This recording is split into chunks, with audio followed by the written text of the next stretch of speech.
शिक्षिका वृंद, माझे विद्यार्थी बालमित्रांनो, आज 26 नोव्हेंबर म्हणजे हा संविधानिक दिन, सोनेरी दिन म्हणून साजरा केला जातो। पूर्ण भारतभर गाजावाजासह आगळ्या पद्धतीने संविधानाचा सविस्तररित्या ज्ञानार्जन केलं जातं। तर या दिनाचं महत्व एवढं मोठं का, तर यामागे फार अथक असे परिश्रम आहे, फार भरपूर आपल्या देशवासियांचे यामागे हालअपेष्टा त्या सहन करून हे संविधान सादर करण्यात आलं होतं। तर बघा, स्वतंत्र भारताला या ठिकाणी संविधान नसल्या कारणाने संविधान निर्मितीचा एक प्रश्न निर्माण झाला आणि तिथूनच याला सुरुवात झाली। तर या संविधान सभेचे अध्यक्ष म्हणून डॉक्टर राजेंद्र प्रसाद यांची नियुक्ती होते आणि त्याचबरोबर मग मसुदा समितीची निर्मितीकडे वाटचाल झाल्याच्या नंतर आपल्या मसुदा समितीचे अध्यक्ष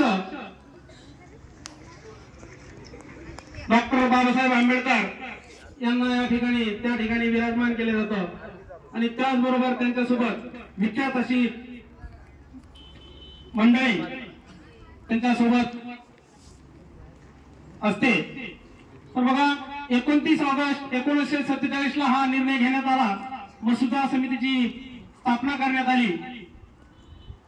मसुदा समिती संविधान हे एक आपल्या देशाचं फार मोठं शस्त्र, फार मोठा कायदा आपल्या देशाला लाभलेला आहे।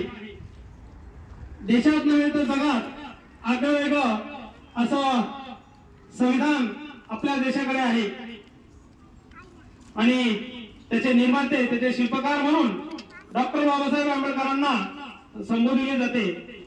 नवे तर त्याचे पूर्ण हक्कदार डॉक्टर बाबासाहेब आंबेडकरांना दिले जाते। यासाठी त्यांनी अहोरात्र, रात्रीचा दिवस, दिवसाची रात्र करून या संविधान समितीमध्ये योगदान दिले आहे। या संविधानासाठी हे संविधान आपल्याला देतं काय, तर भाषणाचे अभिव्यक्ती, व्यक्ती स्वातंत्र्य, त्याचबरोबर हे सर्व अधिकार, त्याचबरोबर लोकशाहीचं, सामान्य जनतेचं, लोकांवर होणारा अन्याय हा सर्व रोखण्यासाठी, हे सर्व थांबवण्यासाठी फार मोठं योगदान या संविधानाचं आहे। आणि आपलं संविधान 26 नोव्हेंबर 1950 रोजी स्वीकारण्यात आलं आणि त्यानंतर 2015 मध्ये भारत सरकारने 26 नोव्हेंबर हा दिवस संविधान दिवस म्हणून साजरा करण्याचं ठरवलं, घोषित केलं आणि त्या दिवसापासून भारतामध्ये 26 नोव्हेंबर हा दिवस सोनेरी दिवस, संविधान दिवस म्हणून साजरा केला जातो।